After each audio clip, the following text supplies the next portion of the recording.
Sim, Não tem. Tu tem às vezes que inventar uma coisa que já é repetida, porque o Diego falou para eu fazer isso. Então, enfim, é muito estranho. Para a arte, eu acho muito estranho. Até, enfim, para outras áreas, tu coloca lá genética, eu não sei, mas para a arte eu acho muito estranho o comitê de ética, o modo como ele é, o modo como ele também não consegue ver a especificidade do fazer artístico, enfim. é. Teria Mas, que Giovana, pensar. só para eu. Fala, Bi. Não, é que é isso, a gente tem que ter mais participação no dentro do comitê de ética. É por isso que eu digo, não é só que eu quero aprovar meu projeto. Não, na verdade, a gente tem que ter um trabalho de ativismo político pela área para que para que exista uma ética, porque tem que ter uma ética, tem várias questões que a gente discute no trabalho da Patrícia, por exemplo, vai fazer workshop com imigrantes. Tem que, tem que ser pago. Eles não são matéria de subjetividade à disposição da tua pesquisa, do teu método. Uhum. É força vital, é inteligência, é capacitação, sei lá, né? Então, tem algumas éticas, né? Eu acho, que são difíceis de serem desenhadas, é, mas nem sempre são óbvias, né? Tipo, não teve a história da escultora lá da vagina na montanha que cavou e fez uma cerâmica, uma vagina gigante, jogou tinta vermelha. E aí uma galera levantou várias questões éticas em cima desse trabalho. Lembram disso?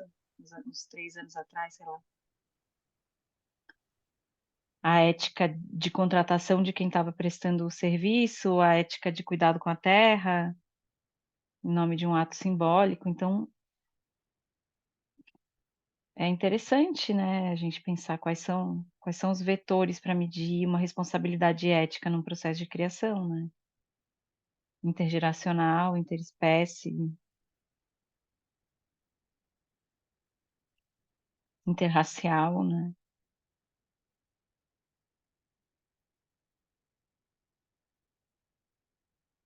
Fala, Roberta, que tu ia falar Mas que essa é.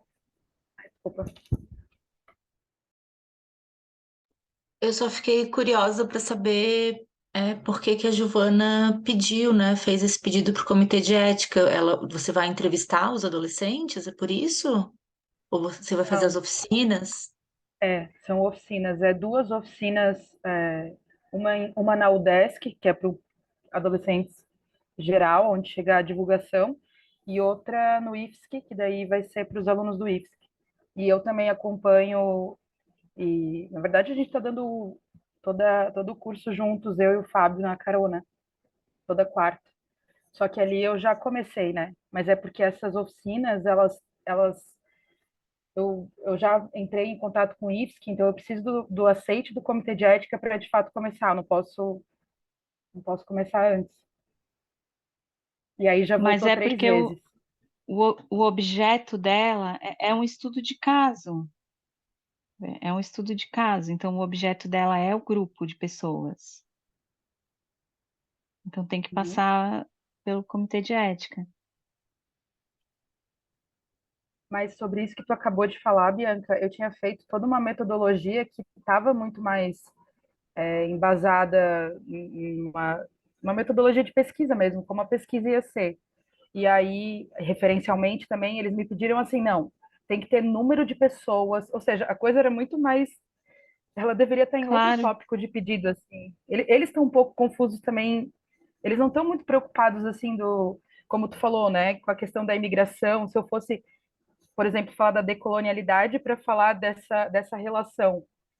Isso eles provavelmente vão dizer apaga. Eu quero saber quantas pessoas vão estar lá, quantos encontros são, sabe? Eles acabam pedindo uma coisa que é extremamente prática, que a gente subjugaria, que na verdade seria muito mais um outro olhar, pelo menos ali na metodologia, digamos assim. É isso que confunde. O comitê de ética confunde, porque Eu achava que era para detalhar uma coisa que tinha a ver com a pesquisa, e depois falando eu não sei o nome dela, mas com quem intermedia a gente com o comitê de ética, eram coisas extremamente práticas que não tinha nada a ver com metodologia. Tinha a ver com qual é meu público, qual é o meu público-alvo, parecia assim um Sim, projeto claro. cultural com aquelas perguntas clichês, assim. Mas faz parte do processo de categorização dentro dessa ótica. Aí é que tá. Tu tá olhando uma questão Sim, sim. coletiva mas as categorias que eles querem proteger, né, que é o indivíduo, tem que ser bem especificadas. Enfim.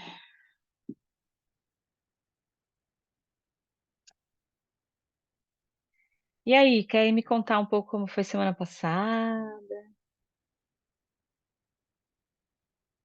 Até onde foram? O que pegou? O bicho pega, né, agora nessa finaleira. É, eu terminei de ler ele agora. Não sei se vocês terminaram também. Vocês combinaram de seguir no capítulo seguinte ou ainda no anterior? Eu não ficou claro para mim ali da mensagem que o Matheus respondeu.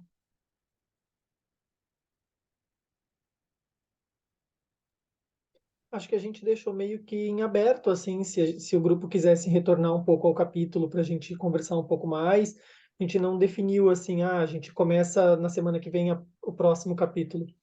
É porque a gente leu e a gente comentou um pouco, né, Roberta? Comentamos um pouco sobre o capítulo, o que que a gente tinha percebido que o autor falava, ou né, o que que a gente achava que tinha alguma questão, algum conceito que a gente gostaria de debater. Foi até bem interessante, assim. Eu tô com a gravação, depois eu percebi que quando a gente encerra a Ah, sala, ele ele grava faz download automático. do Aham. computador. É. Eu pus para gravar, mas eu achei que ele ia jogar para uma nuvem. Aí depois eu vi que veio para o meu computador, assim. Daí tá Ah, eu acho que comigo, eu tá não sei setado onde. assim. Aham. Tá. Aham, Depois a gente sobe pro YouTube, daí legal. tá bom. Eu quero ver aqui se eu anotei alguma coisa no documento. Eu tô voltando no capítulo para ver se tem alguma coisa.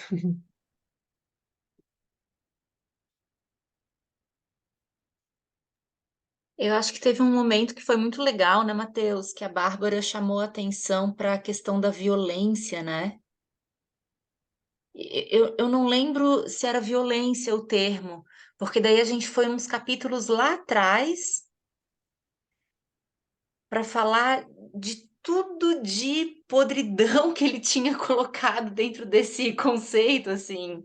Não era violência, calma. Eu também estou A voltando aqui. violência aparece aqui, né, com essas duas, quando ele fala que a violência, tem uma hora, né, que ele fala que a violência na natureza, ela desmancha-se quando esboçam soluções. E ao mesmo tempo a gente na humanidade tem uma sede de violência que é alimentada por esses dois instrumentos, né, que ele chama de instrumentos de manutenção do desejo pela violência, que são os programas de TV e a pregação, né, que ele vai dar o exemplo. Não sei se é isso que fiquei curiosa com essa compilação que vocês fizeram.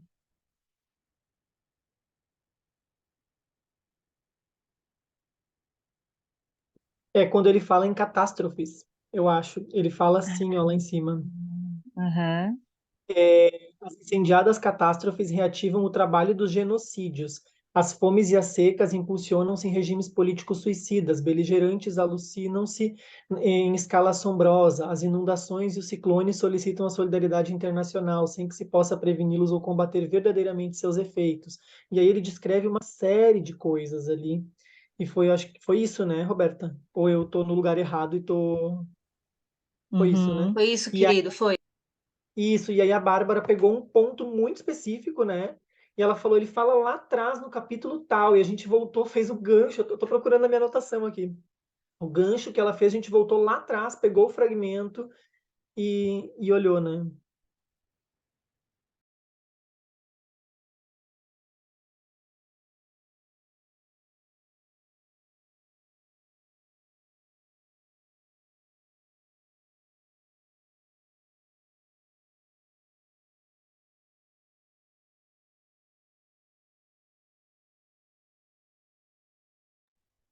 Tem uma parte aqui que me toca bastante, onde ele fala, no começo, ainda antes dessa parte da violência, onde ele fala de desindividualizar a relação. Desindividualizar a relação é levar a teoria à vivência das humanidades, em suas singularidades. É voltar às opacidades fecundas de todas as exceções, movidas em todos os afastamentos e que vivem para se envolver não em projetos, mas a densidade refletida das existências. Tem algo no quase que uma apologia ao inútil, né? Uma apologia ao não causal, né? Tem um pouco a ver com essa ética, né? Uma ética de convivialidade pela opacidade, não pela demanda, né? Não projetos, mas só essa junção de densidades distintas. É,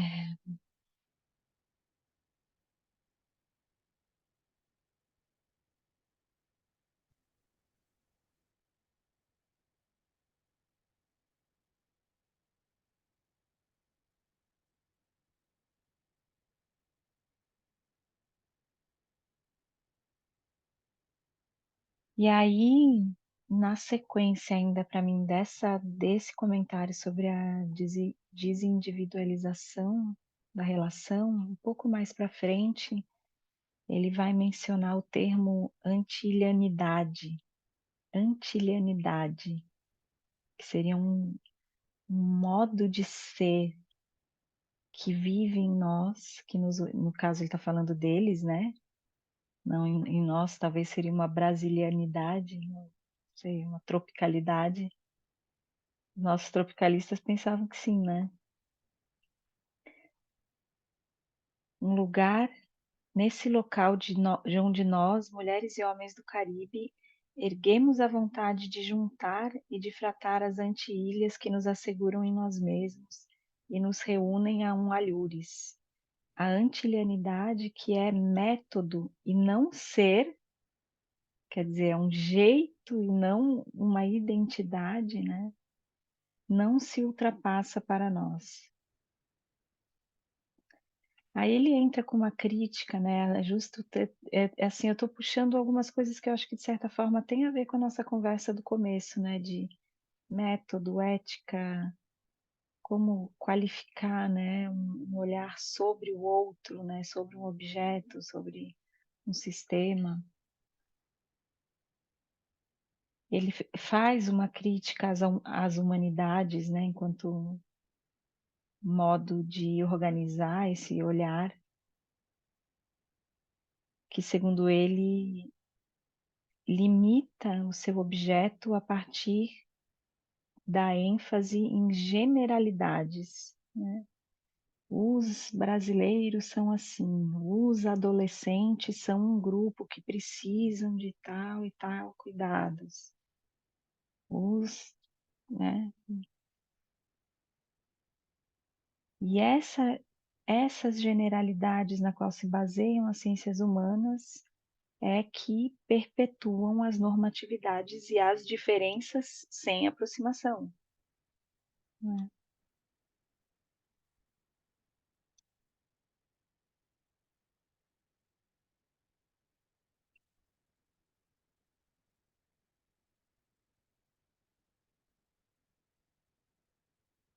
Bom, aí ele entra nessa parte da violência, né? Eu tô dando uma passada assim por cima só para a gente ver se cantamos no último, né? Agora o próximo é só poesia.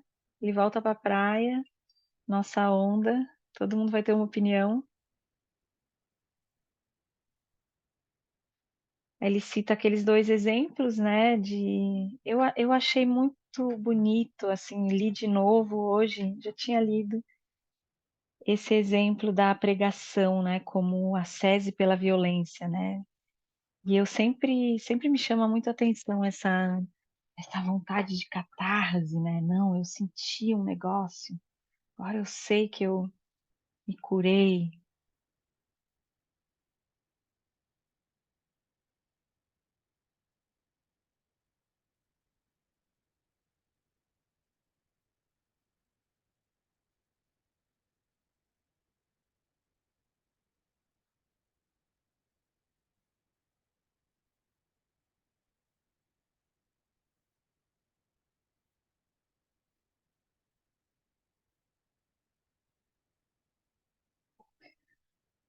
Bom, aí ele chega no auge, né? Que é como escapar de tudo isso, né?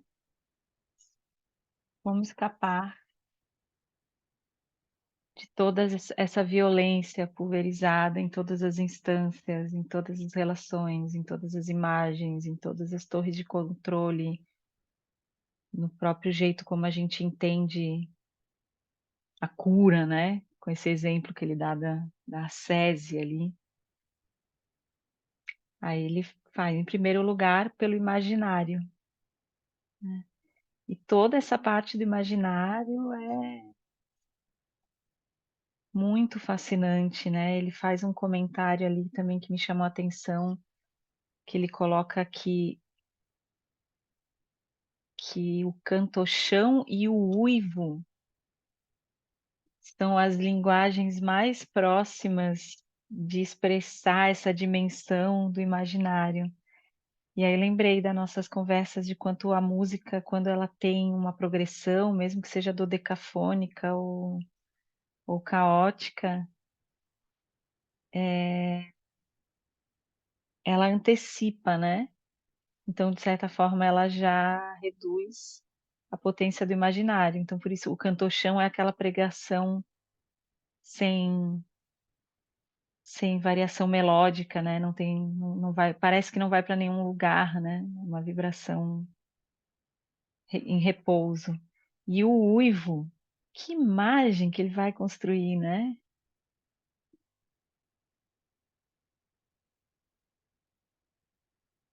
Lugares de preferência da poética da relação, para evitar as desenvolturas com que se reveste qualquer presunção de superioridade, quer dizer, qualquer outro elemento na enunciação da linguagem já colocaria dentro do imaginário uma presunção hierárquica, uma coisa que já desestabiliza a não binariedade do campo relacional, né?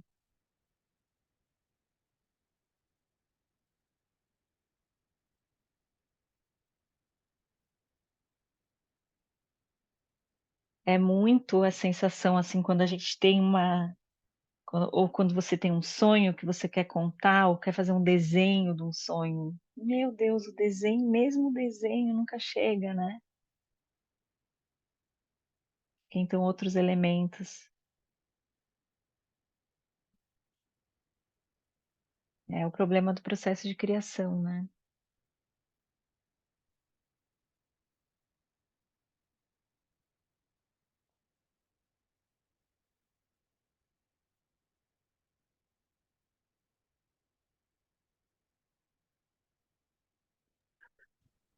Tem uma. Se corta um pouquinho o assunto ou não, você falou do desindividualizar. Tem uma. Enfim, essa eu tava almoçando ali em família, assim, né? Às vezes quando eu almoço em família, sempre tem umas pérolas soltas que cria toda uma tensão, de repente vira uma discussão, assim, né? E nesse final de semana era sobre, enfim, sobre sexualidade, sobre relacionamentos abertos, enfim, virou todo almoço ali, né?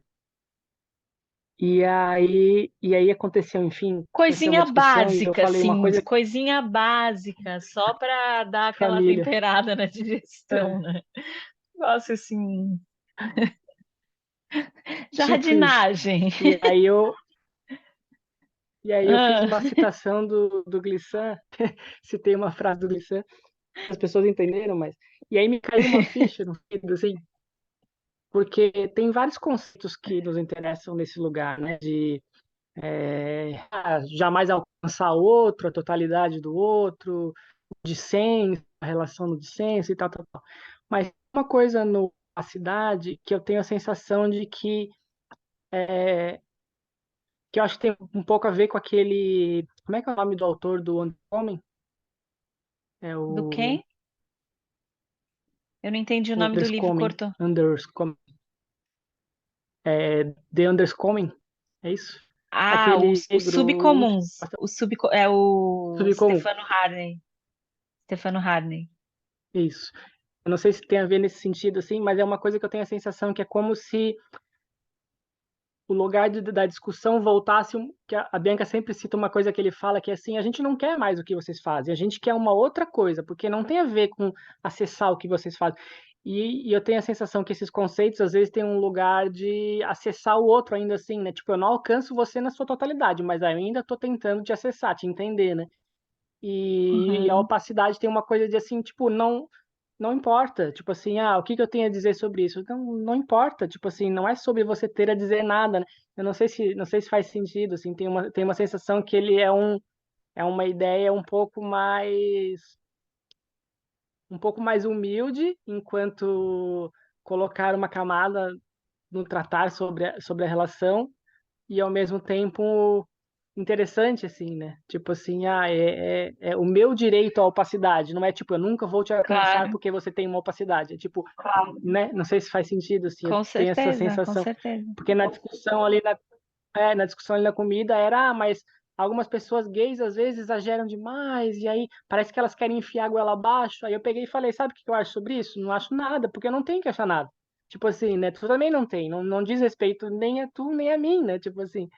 E, enfim, aí eu fiquei lembrando desse desindividualizar nesse sentido, assim, também, né? De, enfim, Sim, o meu direito à opacidade que ele fala, né? sim, sim. Sei lá.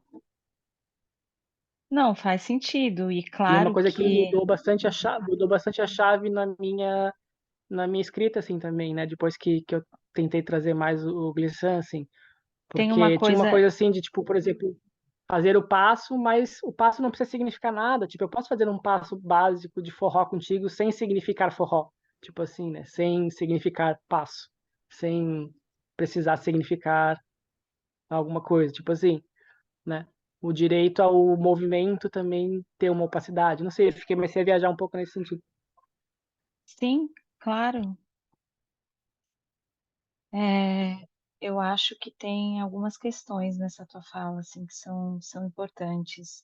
O primeiro é que, com o excesso de interfaces de transparência que a gente vive, né? Ai, tudo que você faz está no LinkedIn, tudo que você faz na produção está no Lattes, tudo que você faz na, na paisagem está no Instagram, tudo que você faz, sei lá. A gente também se acostumou a, para usar o termo que ele usa, né, desenvolver o hábito de repousar nessas camadas mais cristalinas e superficiais que são esses veículos de transparência. Minha opinião sobre isso, minha opinião sobre aquilo, né? Isso acontece em várias instâncias, inclusive do jeito como a gente olha para a própria pesquisa. Eu vou dar um exemplo que eu já dei aqui de novo, mas tem a ver com a nossa conversa sobre o comitê de ética. Tinha um aluno de mestrado uma vez que falou: eu quero mostrar como a dança, o ensino da dança na escola desenvolve autonomia nas crianças. Tá, tu quer demonstrar isso? Como é que a gente vai medir isso? O que que é autonomia? Tem que ter um instrumento de análise, eu não posso pressupor o que que é autonomia. Então, eu acho que falta também na dança esse tipo de pesquisa. Será que o menino, depois da aula de dança, ele chega em casa, ele briga com o irmão? Ou será que ele é legal e lava a louça e dá um relax para a mãe dele? Que tipo de efeito comportamental de fato, né? Não tem pesquisa sobre isso. Agora, aqui a gente está na dimensão da transparência, de causa e efeito. O que se expressa de efeito dentro da poética das relações, mas essa não é a poética das relações. Então, um exemplo numa relação afetiva é quando as pessoas, a dupla, o trio, sei lá, o quarteto, estão em um momento de opacidade. É muito comum isso. Mas o que que você tem? Tá estranho. Acontece isso? Bicho, não é para agora. Tô na minha opacidade. Isso numa relação individual, né, digamos assim, onde tu tem dois polos, mas isso numa relação também entre culturas. Você não precisa entender, discretizar, categorizar, esperar que o outro organize os seus processos imediatamente a serviço do seu desejo de transparência. Dar-se à relação é flutuar em diferença nesses espaços de opacidade. A dança de salão é o exemplo disso, mas 90% das vezes não é isso que acontece. A gente está ensaiando para que isso aconteça, porque a gente está sempre cheio desses outros aparatos que aterrorizam e aterrizam, né? Esse lugar que ele chama de imaginário, que cultiva o jardim, a poética das relações.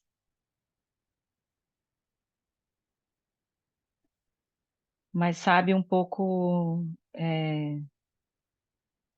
quando você tenta olhar uma causa e efeito imediatamente, ai,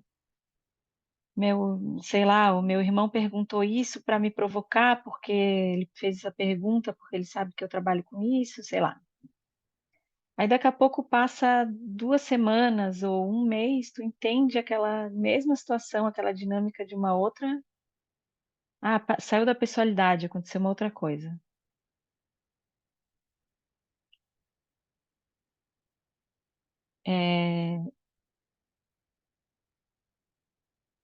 Agora, ele coloca como terceiro elemento, né? Ele vai trazer, então, essa questão do imaginário, e ele coloca Ô, três Bianca, preceitos. Fala, fala. Aham.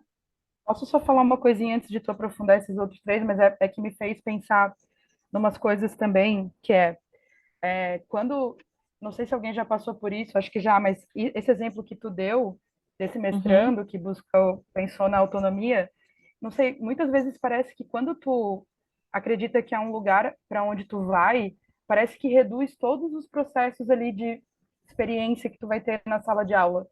Eu acho que já passei por isso, assim, quando acreditei, por exemplo, não, porque a dança traz autonomia, ou fazer teatral traz autonomia.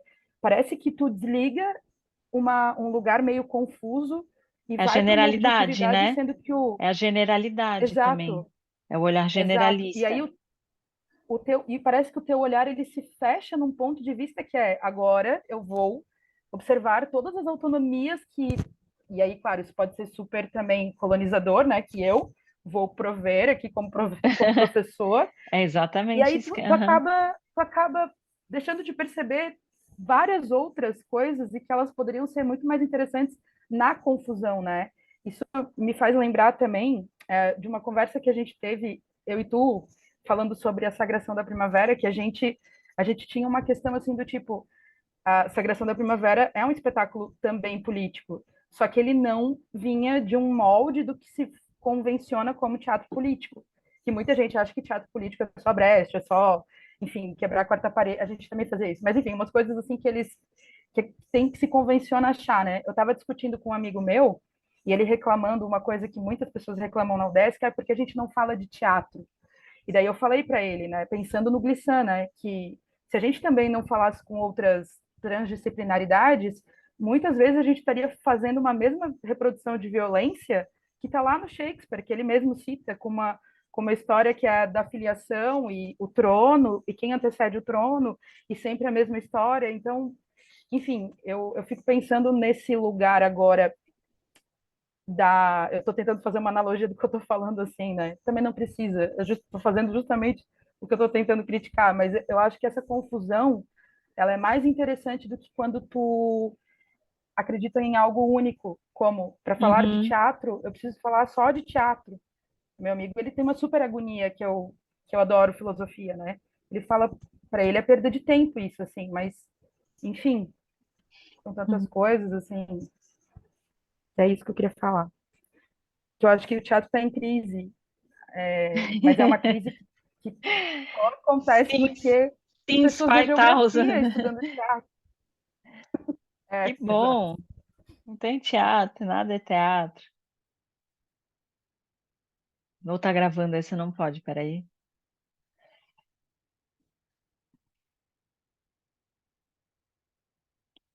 Pergunta boba, né?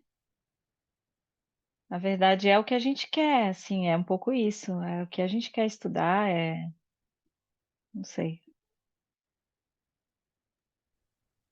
A Bianca falou das camadas da relação. Eu lembro na época da educação física que tinha muitos, como é que fala? Muitas avaliação, sei lá, de saúde, tipo, vamos ver se o grupo tal de pessoas melhora a qualidade de vida, né? E aí tinha um grupo que eu trabalhava com dança de salão, que elas começaram a fazer pilates, e aí o grupo de pesquisa ia avaliar elas fazendo pilates, tal, para ver se elas iam melhorar a qualidade de vida, né? E aí depois eles chegaram no resultado de que ela melhorou a qualidade de vida. Aí eu falei, tá, elas melhoraram a qualidade de vida, mas e o fato de elas terem ficado amigas, ido pro baile todo dia, toda sexta-feira à noite, Claro, depois de fazer aula de dança? Isso não mudou a qualidade de vida delas? Então, como é que tu faz uma pesquisa para ver se o Pilates, 3 vezes na semana, claro, muda a aí qualidade de vida do eu sujeito? falei isso. Para quem que eu falei isso? Eu não me lembro, mas foi para algum de vocês. A gente teve essa conversa. Tem que ter um grupo controle. Não lembro se foi para Giovana ou até foi pro Pablo, esse menino esse professor que eu estava citando antes. Tem que ter um grupo controle. Como é que tu desenha um grupo controle que vai te possibilitar medir exatamente aquela alteração que te interessa na pesquisa? Então, tem que ter um grupo, por exemplo, que faz Pilates, mas nenhuma tem o contato da outra, elas não se falam, não gera nenhum lastro social. Ou faz Pilates, cada uma num. Pilates, falando que nem minha avó. Cada uma faz num quadradinho, elas não interagem nem em calor físico de presença. O grupo controle seria assim. Aí tu pode medir se o Pilates melhorou, não elas antes e elas depois de alteração de um fator,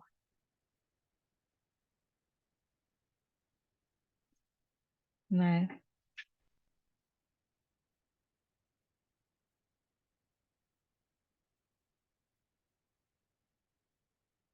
Bom, voltamos ali um pouquinho. Ele faz esse elogio ao humor, né? Que eu achei muito fofo. Que o humor seria uma também dessas formas máximas onde a poética relacional acha um campo de expressão, né? Ele vai dizer que o humor é um classicismo não pronunciado. Eu achei de uma elegância assim, essa definição.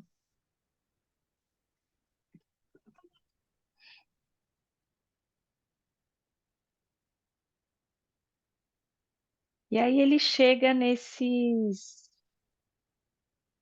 Porque o que que ele vai fazer? Ele vai dizer, né? Então, esse exercício do imaginário, né? Esse campo onde a poética relacional se cultiva, ele também tem que ser exercitado, ele não é uma qualidade inata, né?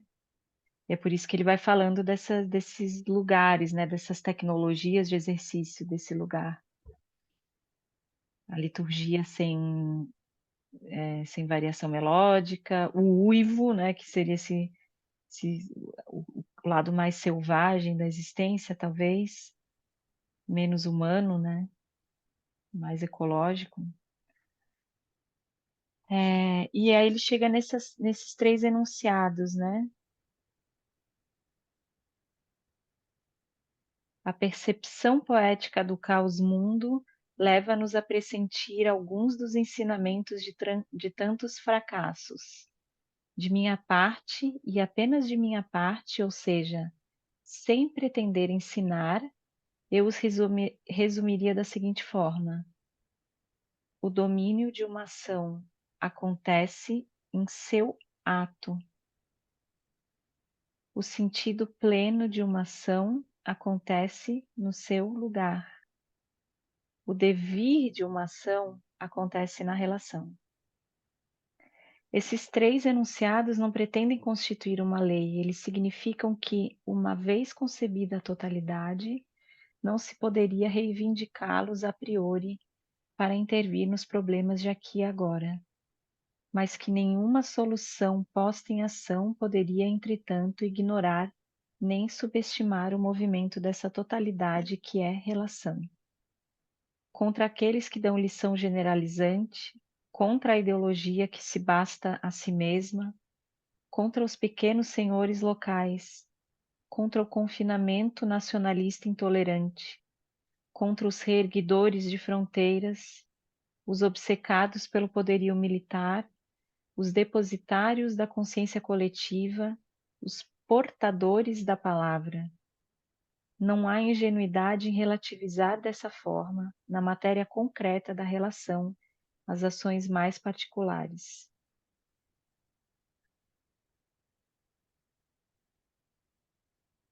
Bom, então aí ele segue um pouquinho mais ainda nesse arco, né, para dizer que a gente mal começou a conceber essa lógica subterrânea, né, que é o termo do isso que está por baixo mesmo, né, esse pulso caos, né? Lógica que não se impõe em predicados, mas nos submete coletivamente a nossas contradições. É muito lindo, né? É muito lindo essa noção que tem uma pulsão caos que se expressa de maneiras completamente contraditórias, né? Nas ações, no gesto. E aí ele segue, né? Tudo bem? Estamos juntas?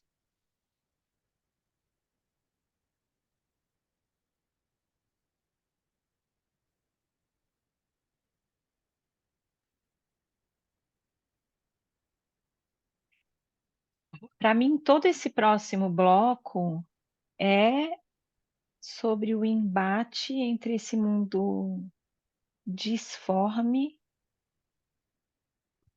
que existe praticamente em uma fé absoluta no devir e como ele se materializa nas relações de discurso, de gesto, de responsabilidade política com alhures.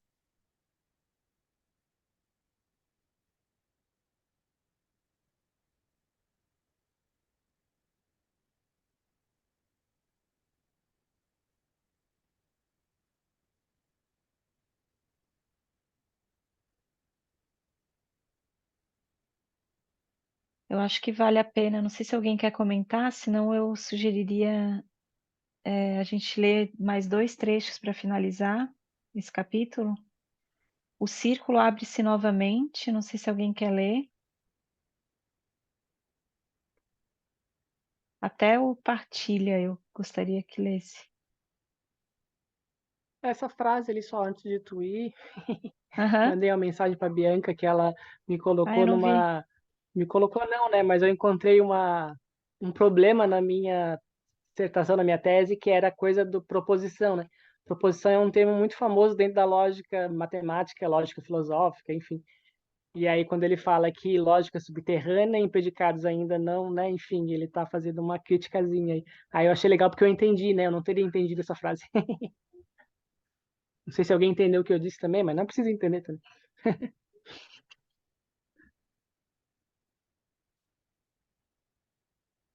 Uhum.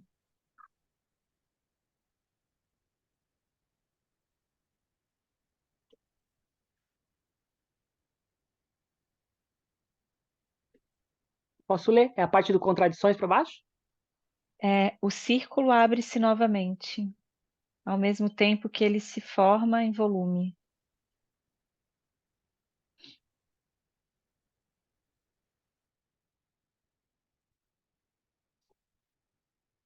Posso ir? O círculo, o círculo abre-se novamente, ao mesmo tempo que ele se forma em volume. Desse modo, a relação é cada momento completada, mas também destruída em sua generalidade. por aquilo mesmo que colocamos em ação em determinado tempo e lugar. A relação destruída em cada instante e cada circunstância, por essa particularidade, que significa nossas opacidades, por essa singularidade, volta a ser relação vivida. Sua morte, em geral, é o que faz sua vida em partilha. Pois, Tem um. Não, se as já. Tá humanidades... bom, tá bom, tá bom, tá bom, tá Ah. bom. Só até aí. Aqui, um exemplo na dança de salão também bem evidente, né? A relação é a cada momento completada, mas também destruída em sua generalidade, por aquilo mesmo que colocamos em ação em determinado tempo e lugar. Pensa, em duas pessoas inclinadas para iniciar uma dança. Qualquer uma delas intensifica alguma qualidade que diz que ela vai tomar uma direção ou um movimento. A outra pessoa que já começou essa dança antes de elas começarem a se mover, simplesmente não responde. Ela acha tão bonito aquele jeito que a pessoa número 1 foi indo que ela não responde. A pessoa número 1, o que acontece? A intenção se perde. A pessoa vai cair, aquele movimento, aquela vontade de mover-se de um jeito se dissipa. Então, tem um instante em que essa potência se concretiza e que é a cada momento em que a relação é completada, digamos, quando a parceira de alguma forma responde e dentro de todas as qualidades que acontecem no corpo, na iminência de entrar em movimento, algumas vão seguir no passo e outras não vão. Um pedaço de medo, um pedaço de vergonha vai ficar para trás, sei lá.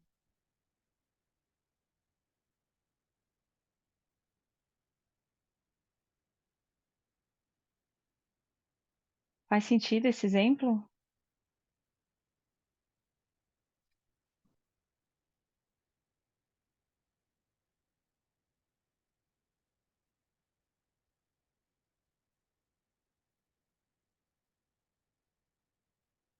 E aí, o último trecho que eu queria ler, e é o trecho final, ele diz: vamos assim com o círculo aberto de nossas estéticas retransmitidas, de nossas políticas incansáveis, deixamos o abismo matriz e o abismo insondável para este outro, onde erramos sem nos perder.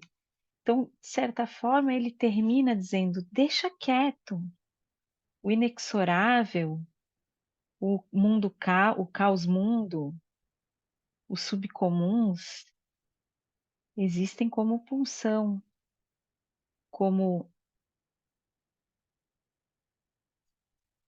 alimento dentro do círculo aberto das nossas estéticas retransmitidas, né, que vão ao gesto. Nossa, ele tem um gesto que parece o tio, impressionante. Como que ficou parecido com o tio? Nunca conviveu com o tio. Faz um gesto igual ao tio. Deixem esse abismo insondável para o imaginário, alimentando o imaginário. Ali é possível errar sem nos perder, né? Não tem problema que não deu errado, que o figurino não ficou bem certinho, que o comitê de ética não aprovou. É bonita essa ideia de que nem tudo tem que ser descoberto, né?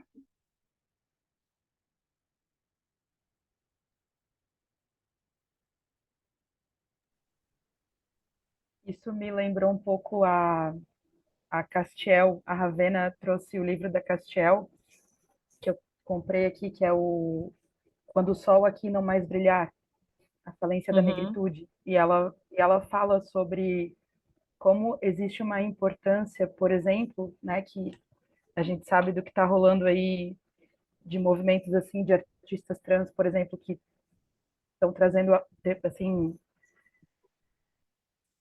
escritas que são extremamente performáticas e com uma decolonialidade extremamente forte, assim, um traço decolonial, enfim. E ela fala sobre isso, como a gente não tem que levar todos esses segredos para a academia, né?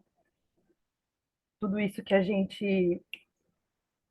tem que ter muito cuidado, porque ainda também a academia é o lugar, né, da colonização do saber, né?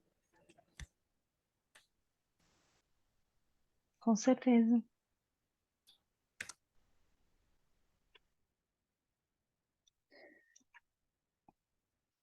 Bom, é, a gente pode fazer um encontro mais curto hoje, as 1001 noites. Ou, porque eu tinha pensado em ler junto. Eu não sei se vocês conseguiram ler o último capítulo ou não. Leu? Quem leu? Quem leram? Bárbara, Matthew.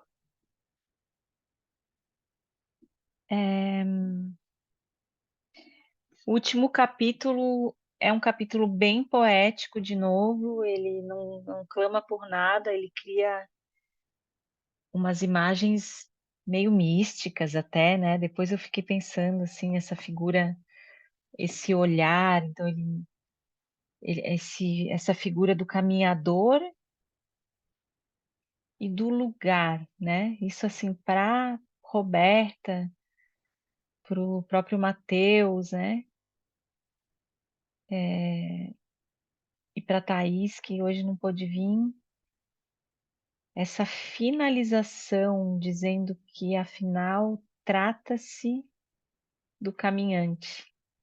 Tudo isso é sobre aquele que caminha e sobe os morros e ordenha as cabras e repete uma porção de coreografias e composições com o lugar todos os dias como hábito. E se você olha de perto, a cabra é uma coisa, se você olha de longe, que ele olha de longe e vê a montanha se iluminando.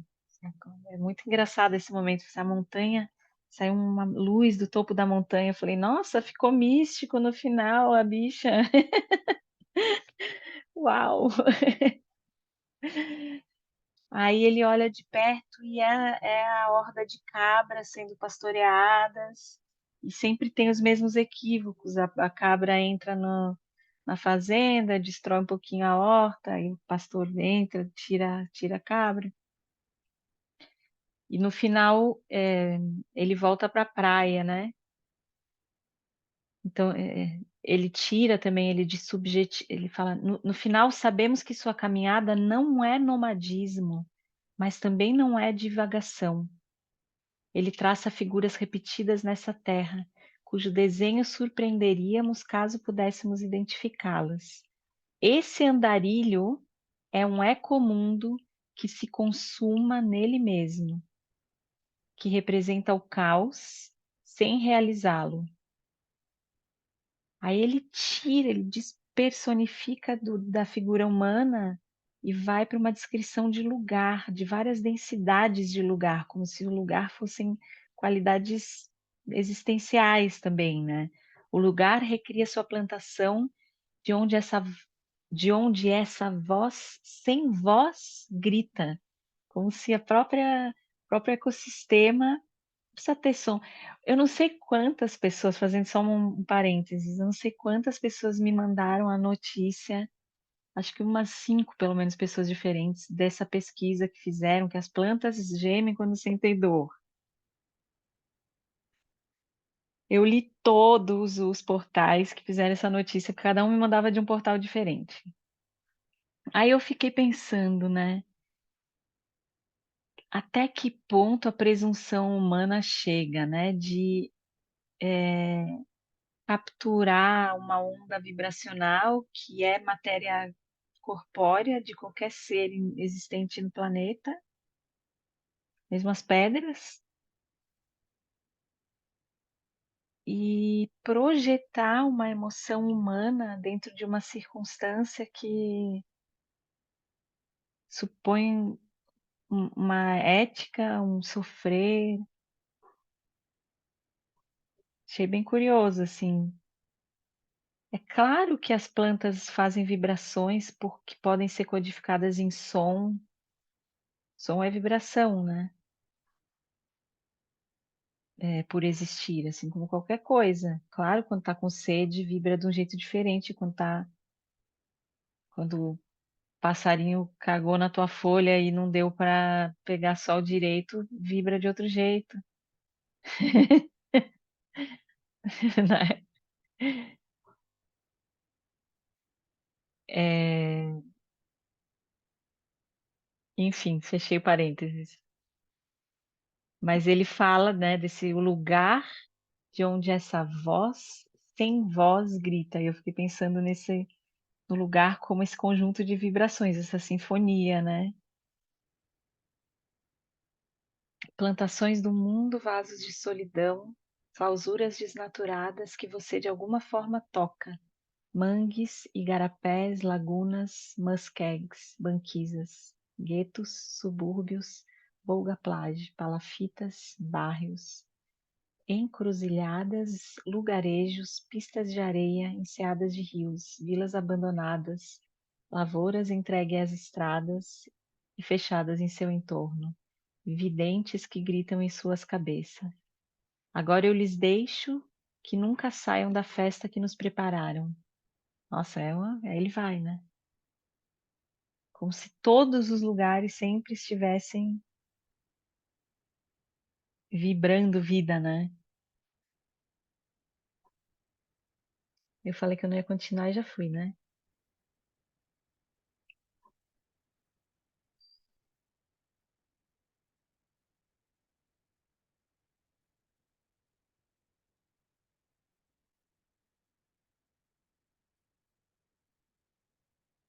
Mas eu acho que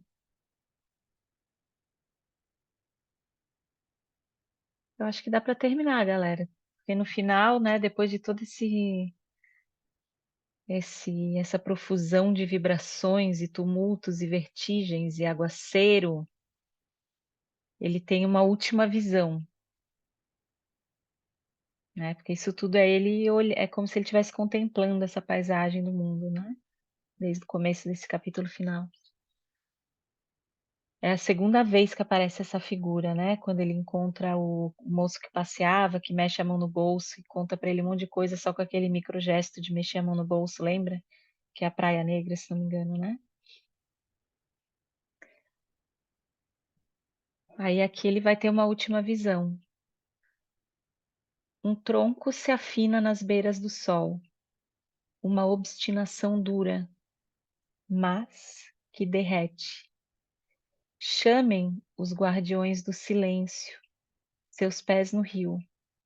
Chamem o rio, outrora transbordante nas rochas. Quanto a mim, auscultei esses pontos quentes. Banhei-me neles na companhia dos amigos, atentos aos batuques do vulcão. Mantivemo-nos curvados sob o vento e não caímos. Uma só coe, fervedouro onde todo nome evapora. Tratando também de designar essa azuleza de tudo, seu sol se vai nos tremores prateados das savanas e no cheiro ocre da terra perseguida. Ele segue contemplando, né? Vamos ver no que vai dar essa confusão.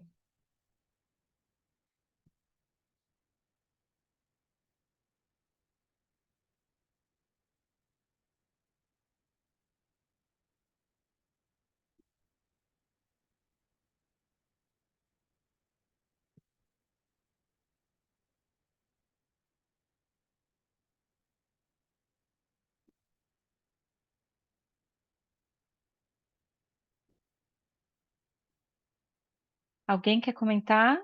Bárbara, quietinha. Desse final, acho que a gente vai espremer ele por hoje e fechar os trabalhos.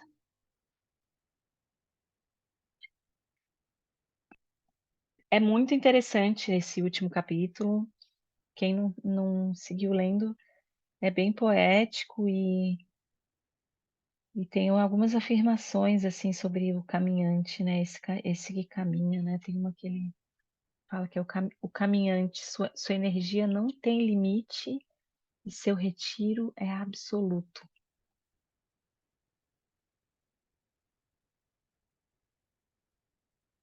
Eu me lembrei, né, da descrição da caminhada. Caminhar é a ausência de lugar, né? Aquele que caminha, ele está sempre retirado, extraído, né? Sempre movendo a terra na ação de caminhar.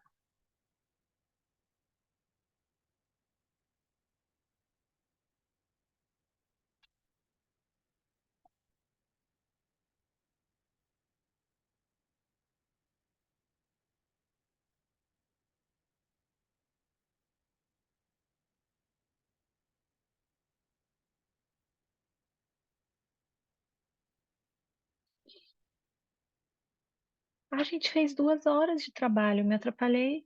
São 8 agora? Não. Ai, eu tava achando que a gente tinha feito 1 hora. Não, a gente fez 1 hora. Tá. Sim, a gente entrou às 7, são 8 agora Não, aqui. é porque o meu relógio tá com outro horário e o Kindle tá com outro horário, por isso que eu me confundi. Por causa do fuso.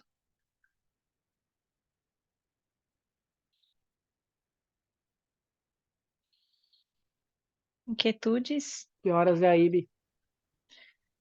São 7 agora. Aqui é 1 hora Ah, é antes. pertinho.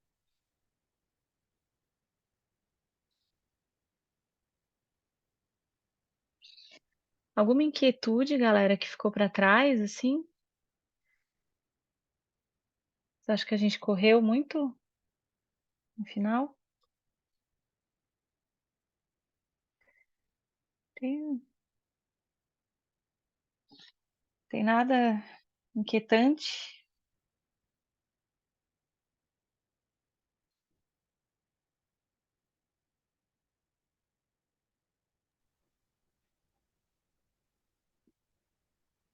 Ali sobre a questão da violência, tudo certo? Tá tudo assentado? Ele volta com os agentes de brilho, né? Ali naquele trecho também.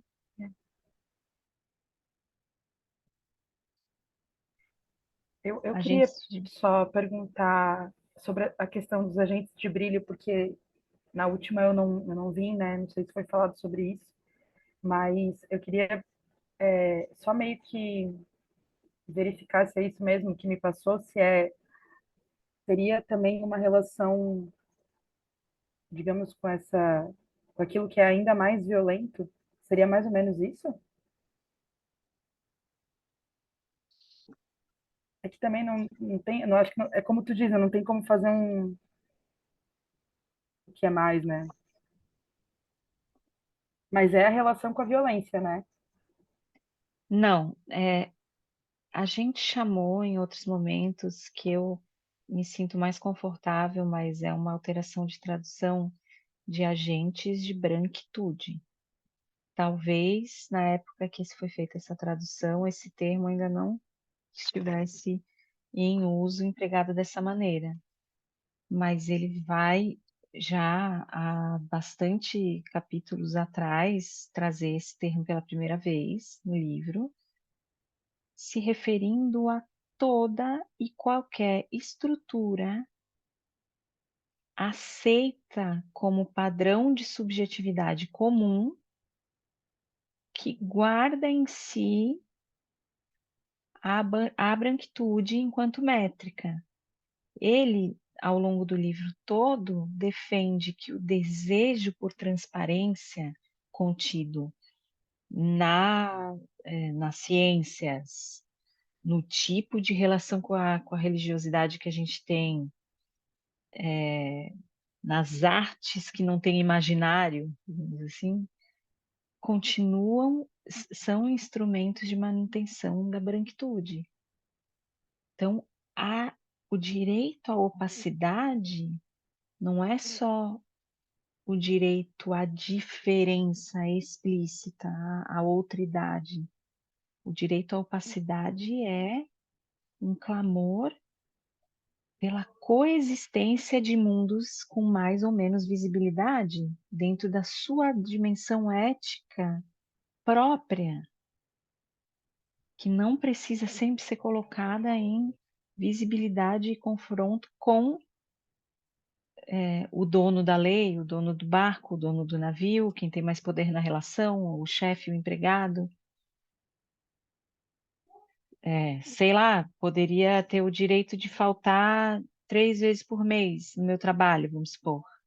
Não preciso dizer pro meu chefe, pô, eu tô menstruada, velho, eu não tô a fim de dar aula hoje, tá foda? Deixa eu em casa. Digamos assim, é o direito a eu poder fazer o ritual que eu quero fazer naquele dia sem ter que trabalhar, um tipo de opacidade. Agora, aqui, nesse capítulo, ele está se referindo como um agente de branqueamento dos nossos modos existenciais, esses programas de TV e a manutenção pelo desejo à violência. Então, a manutenção do desejo à violência é um agente de branquitude. E isso opera em todos os níveis de relação. Quando a gente normaliza ter uma relação ruim, violenta com o nosso chefe, normaliza ter uma relação ruim, violenta com o nosso vizinho. Então, tem um certo lado desse livro, eu acho que no final, que eu brinquei, que vai para um misticismo, que é tipo assim, nossa, se todo mundo puder ter fé na relação, é só amor, galera.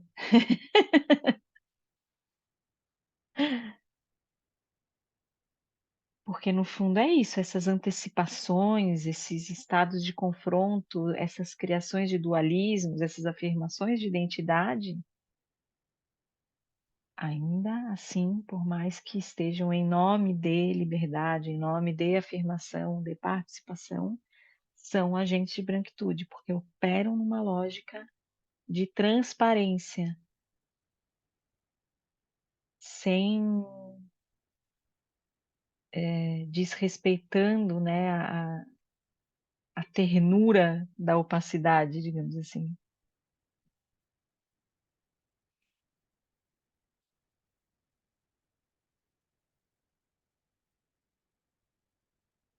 Então, claro, no momento que você não normaliza mais a violência, não tem mais desejo pela violência, e não é dizer que não há violência nas relações, ele fala isso, mas de um modo que não seja fomentado pelos seus agentes de brilho, a violência se dissipa, ela mesma acha soluções. Ele dá esse exemplo, né? Eu citei essa frase ali um pouquinho antes.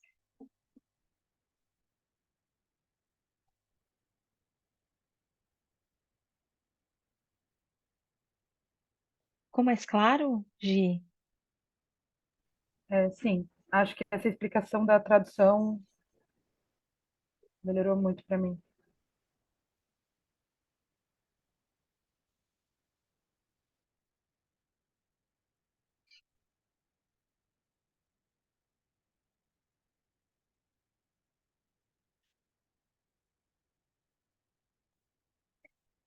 Bom, consideramos encerrado nossa jornada, Glissant. Eu sabe que hoje eu fiquei com vontade de ler outro livro dele, não com vocês, eu vou ler sozinha.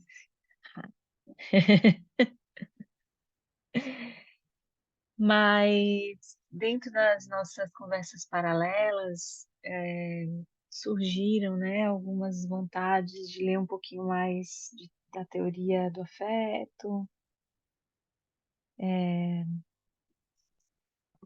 Não sei, assim, se vocês têm gostariam de expressar alguma vontade. Ai, mas eu queria tanto ler. Isso eu queria ler com a galera. Porque às vezes uma coisa que você nem imagina pode ser do agrado, né? Pode fazer sentido.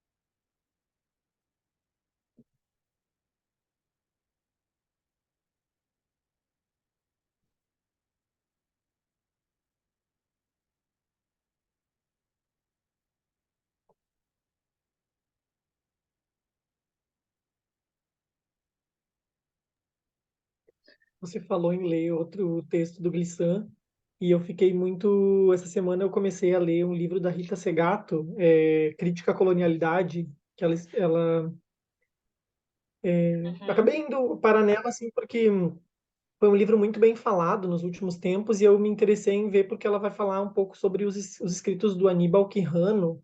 E aí eu fui atrás mas ela é mais uma comentadora assim.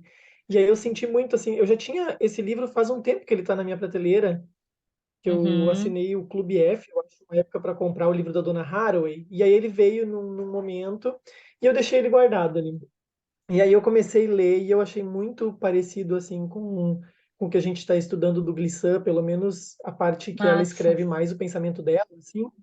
E aí eu fui ler a Aham. bibliografia e tem um livro do Glissant na bibliografia já da introdução, assim, que é o Sim. Tratado de Todo Mundo, do mundo todo.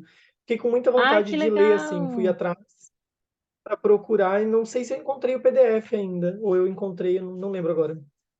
Ah, eu não E tem conheço esse. Aham. Como chama o é, Tratado de Todo Mundo? o tratado, ele está em espanhol, é tratado, Tá. deixa eu ver aqui, mas é o tratado, cadê? Aqui.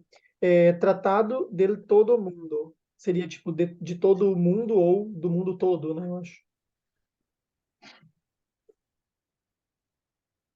E aí eu corri um pouco atrás, eu acho, para ver se eu acho que eu devo ter encontrado ele. Eu quero começar a ler para ver para onde ele vai também. Ah, Porque os legal. capítulos que ela escreve são os capítulos que ela traz assim, os ensaios são 8 ensaios do livro. Eles são bem Aham. comentados assim, dos textos de outros autores e depois ela faz a reflexão dela, então são bem extensos assim, né? Mas eu achei Aham, entendi. interessante. Tô entendendo o Aníbal assim um pouquinho que os textos do Aníbal também têm essa coisa bem, eles são curtos os dele. Achei interessante isso. Coloca ali para a gente dar uma olhada no grupo, se puder, dar uma O, folhada. o da Rita ou do Aníbal? Ah, tu tá lendo em livro, tu não tá com PDF, tá? Entendi. Tô lendo no livro esse. Tá, Esse eu acho que eu não tenho tá. PDF ainda. Mas eu posso fazer umas fotos e mandar. Se alguém tiver interesse, eu faço uma foto do sumário. E se alguém tiver interesse em alguma coisa do sumário, só me chama ali, eu mando, faço fotos e mando o capítulo também, não é um problema. Eu não sei se agora talvez seria mesmo de a gente entrar em alguma coisa mesmo mais básica do Affect Theory Reader, sabe? Pegar uns capítulos Uhum. ali, jogar no Deeply. Ô, Gui, tem um livro do. Eu não sei o que que tu acha do Zapojado, mas tem um livro dele que é o Potências do Tempo. Eu não li, eu tenho esse livro, e ele tem uns capítulos sobre afetos, mas eu nunca folhei. Eu só sei dele porque eu fui arrumar minha Hum, estante hoje e ele estava ali. Mas eu não sei se tu conhece, até fiquei curioso de ler o que que ele sim, eu falava. já li. Porque Eu tenho ele ele. é um cara que escreve super mais fácil, assim, né, do que o Deleuze, Tu assim. acha? Enfim, eu acho. Nossa, eu acho o contrário. Esse livro é super complexo. Ele é Sério? super complexo. Ele tá falando do Bergson, né? É bem. É. Esse Achei livro é bem denso. dificílimo. Esse livro ele fala do Bergson, Potências do Tempo, Duração, É, deve ser essas eu coisas assim. acho. É que eu acho que Existências Mínimas estava. Também eu tive uma. Nossa, eu amei, assim, porque ele conversou pertinho, mas Potências do Tempo achei que tá bem É, eu complexo. Assim, não, me eu pareceu não li. matemática, assim. Eu tô comparando com Existências Mínimas, porque o Existências Mínimas eu acho uma leitura bem mastigadinha, assim, eu acho ele bem gostoso. Uhum. O Teorias do Afeto ali, o capítulo do Brian, que ele fala sobre o fogo e tal, ele é um capítulo gostosinho, assim, que no tradutor vai bem, assim. Mas ele não é introdutório nem nada, assim, né? Ele fala sobre um tipo de afeto, né? É diferente do Virtuais dele lá no Moving. Vou dar uma pensada aqui, tá? Se vocês quiserem me mandar áudios em offline, porque tem algumas direções, acho que a gente tem que pensar mais assim na direção da congruência entre o que cada um está fazendo, não tanto tipo, né? É legal fazer brainstorming por causa disso, para a gente ir entendendo qual é o vetor que a gente está rodando, que a gente pode se fortalecer para rodar junto, né? É, tem, tem um que eu pensei, talvez, que é O Pensamento Vegetal, que é um livro interessante, talvez para dar uma mudada, um shift no não humano. Mas eu acho que escolher um ou dois capítulos ali daquele básico, daquele leitor básico ali, introdutório, vai ser bom. A gente faz um capítulo, faz 2 semanas, assim. Tá bom, minha pova? Todo mundo protegido da dengue?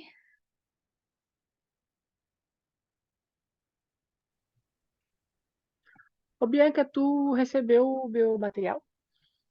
Recebi Depois tu ontem, só me... né? Só pra saber, porque às vezes eu mandei pra mim mesmo de cópia, aí voltou da minha caixa, eu falei, capaz de não ter ido. Sério? Não, eu recebi, sim. Recebi.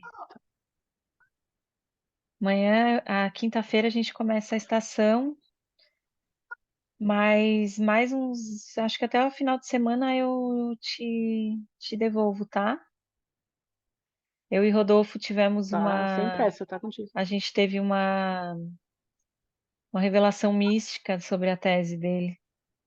Depois a gente Verdade. vai Bem virar um verdade. oráculo. A tese do Rodolfo vai virar um oráculo.